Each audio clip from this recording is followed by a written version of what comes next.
नमस्कार दोस्तों, स्वागत है आपका हमारे YouTube चैनल पर।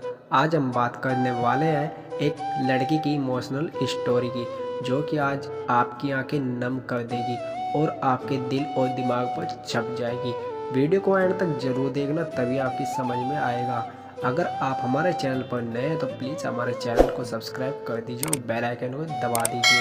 आज की जो स्टोरी है वो इस प्रकार है। दोस्तों, हमारे समाज में औरतों को भले ही देवी का दर्जा दिया जाता है, लेकिन उन्हें वह स्वतंत्रता नहीं दी जाती है जो उन्हें देनी चाहिए।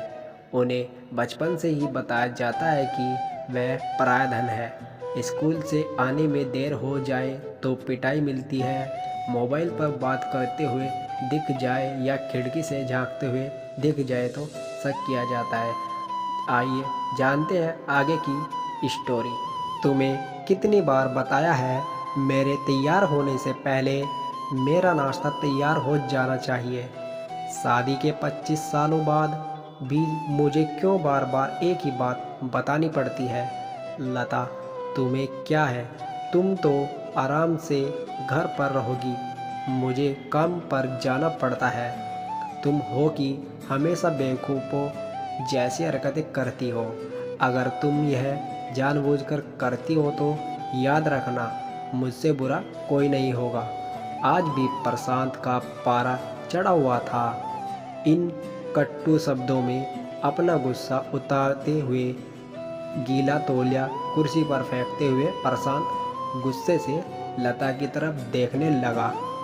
लता के लिए प्रशांत का यह बेवजह का गुस्सा कोई नई बात नहीं थी। वह अब महीने में 3-4 बार ऐसी ही लता पर बरस पड़ता था। पहले पहले लता उसका विरोध किया करती थी, लेकिन जब कई सालों तक प्रशांत में कोई बदलाव नहीं दिखा तो लता ने खुद को ही बदल दिया। प्रशांत के कुछ ही कहने से लता को कोई फर्क नहीं पड़ता था। प्रशांत की हर बात को वो चुपचाप सिर नीचे झुकाए सुन लेते थे। शादी के पहले 5 साल तक लता ने पूरी कोशिश की कि प्रशांत को बदला जाए, लेकिन फालतू का गुस्सा करना और बाद में लता को भला बुरा कहना, यह मानो जैसे उसकी आदत बन गई थी।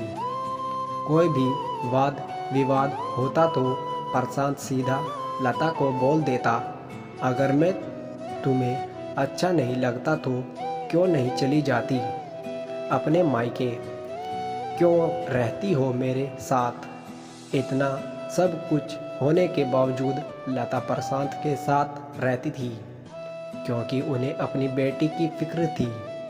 और वह जाती भी तो कहाँ अपने बूढ़े हो चुके माँ बाप को इस उम्र में उसे परेशान करना। वह नहीं चाहती थी समाज और लोग क्या कहेंगे, यह भी तो उसे देखना था।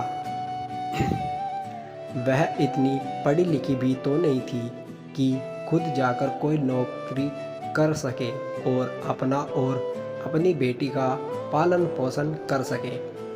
लता को कोई अब अपनी फिक्र नहीं थी।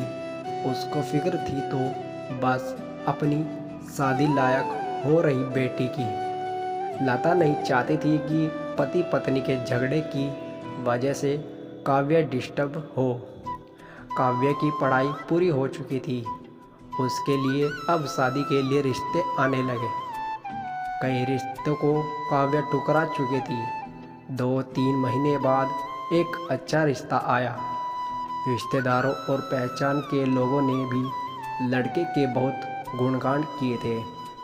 प्रशांत एक शाम अपनी बेटी के पास बैठकर उसे बताने लगा, काव्य बहुत अच्छा लड़का था, पढ़ा लिखा है, बड़ा घर है, बहुत अच्छी नौकरी है। ऐसे रिश्ते बार बार नहीं आते बेटा, इस बार मना मत करना। काव्य अपने पिता से ज़्यादा बात नहीं करती थी। शायद काव्य अपने पिता से ज़्यादा बात नहीं करती थी, शायद डरती थी या शायद नफरत करती थी। लेकिन आज वो अपनी पूरी हिम्मत इकट्ठा कर बोली, मुझे अभी शादी नहीं करना है पापा, मैं नौकरी करना चाहती हूँ, खुद अपने पैरों पर खड़ी होना चाहती हूँ। हाँ तो मैं उसमें क्या बड़ी बात है, मैंने लड़के से बात की है, वह तुम्हें किसी बात के लिए नहीं रोकेगा, तुम शादी के बाद भी नौकरी कर सकती हो, वह तुम्हें नौकरी के लिए परमिशन दे देगा। प्रशांत बोला, मेरा नौकरी करना या ना करना उसकी परमिशन पर क्यों डिपेंड करे रहेगा पापा, काव्या ने पूछा। मैं कह रहा हूँ ना, तुम्हें किसी भी चीज़ की कमी नहीं होगी वहाँ, ऐसे रिश्ते बार बार नहीं आते, इसे ठुकरा मत, बहुत खुश रहोगी तुम वहाँ। प्रशांत बोला, पापा क्या मैं उतनी ही खुश रहूँगी जितनी मम्मी इस घर में खुश है, काव्या ने तंज कसते हुए कहा। आज तुम्हारी जबान कुछ ज़्यादा नहीं चल रही है। प्रशांत गुस्से से आंखें बड़ी करते हुए बोला, पापा मुझे शादी ही नहीं करनी है, क्योंकि शादी के बाद अगर वह लड़का आपके जैसा निकला तो मैं क्या करूँगी। मुझे आपके जैसा जीवन साथी नहीं चाहिए, जो बिना बात के मुझ पर हमेशा चिल्लाए। मुझे कुछ भी अपनी पसंद का लेना हो तो 10 बार सोचना पड़े, कहीं वह नाराज़ ना हो जाए। मेरी तबीयत कैसी भी हो उसे परवाह ना हो, रोटी थोड़ी सी मोटी बन जाए तो घर सर पर उठा ले, उसकी चेक बुक ना मिले तो भी मेरा ही दोष निकले, और हर छोटी मोटी बात पर मुझे मायके जाने के लिए कहे। काव्या ने अपना दिल खाली करते हुए पापा से सब कह दिया। प्रशांत का गुस्सा 7वें आसमान पर था, लेकिन उसके मुंह से एक भी शब्द नहीं फूट रहा था। वो काव्या की बातें सुन रहा था। काव्या उतना ही बोलकर चुप नहीं हुई। आज पहली बार वह अपने पापा के सामने इतना कुछ बोल रही थी। पापा, आपने माँ के साथ हमेशा गलत व्यवहार किया है। आप अपने अपने ऑफिस का गुस्सा बिना सोचे समझे माँ पर उतार देते हैं। कभी इस बात की परवाह भी नहीं करते कि उन्हें कैसा लगता होगा। आपकी बातें सुन सुन माँ ने अपना स्वाभिमान खो दिया। प्रशांत आज पहली बार अपने किए बर्ताव को महसूस कर पा रहा था। वो इतना ही बोल पाया, जो तुम्हारी मन में हो वो करो, मैं तो इतना बुरा हूँ ना। काव्या ने प्रशांत का हाथ पकड़ा और बोली, पापा मुझे सिर्फ एक सवाल का जवाब दे दो, क्या आप चाहेंगे कि मेरा पति आपके जैसा हो?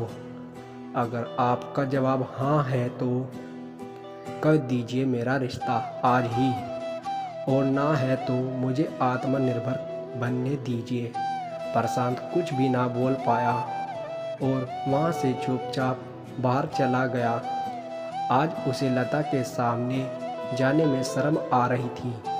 चलते चलते उसकी आंखों से आंसू बह रहे थे। प्रशांत ने आज से अपने आप को बदलने का निश्चय किया। अगले दिन से लता ने अपने पति में काफ़ी बदलाव देखा। वह सोचने लगी कि जो हिम्मत काव्या ने दिखाई है, वह हिम्मत अगर मैं पहले ही दिखा देती तो शायद आज परिस्थिति कुछ और ही होती। अब काव्या पढ़ लिख कर अच्छी नौकरी करने लगी थी और 3 साल बाद उसके लिए एक अच्छा रिश्ता आया। और उसकी विदाई पर प्रशांत बोला, बेटा तू हमेशा खुश रहेगी, क्योंकि तेरा पति तेरे बाप जैसा नहीं है। प्रशांत की यह बात सुनकर लता और काव्य की आंखों से आंसू बहने लगे। दोस्तों, हमारे समाज में औरतों को भले ही देवी का दर्जा दिया जाता है, लेकिन वह स्वतंत्रता नहीं दी जाती जो उन्हें देनी चाहिए। उन्हें बचपन से ही बताया जाता है कि वह पराया धन है। स्कूल से आने में देर हो जाए तो पिटाई मिलती है। मोबाइल पर बातें करते हुए दिख जाए या खिड़की से झांकते हुए दिख जाए तो शक किया जाता है। माँ बाप का घर तुम्हारा नहीं है, पति का घर ही तुम्हारा घर है। जीवन भर यह बातें बताकर उन्हें ससुराल भेज दिया जाता है और एक दिन किसी छोटे मोटे झगड़े में ससुराल वालों से उन्हें सुनना पड़ता है कि इस घर को छोड़ दो और मायके चली जाओ। अब आप ही बताओ दोस्तों, ऐसी स्त्रियों का सच्चा घर कौन सा? आखिरकार वह किस घर को अपना कहे? तो दोस्तों, आज की यह स्टोरी कैसी लगी हमें कमेंट सेक्शन में ज़रूर बताएं और प्लीज़ अगर आप हमारे चैनल पर नए हैं तो हमारे चैनल को सब्सक्राइब कर लीजिए और बेल आइकन को भी दबा दीजिए। अगर आपको इस कहानी से कुछ भी शिक्षा मिली हो या आपकी कोई भी राय हो तो हमें कमेंट सेक्शन में ज़रूर बताएं। तो मिलते हैं आपको नेक्स्ट वीडियो में, तब तक के लिए धन्यवाद।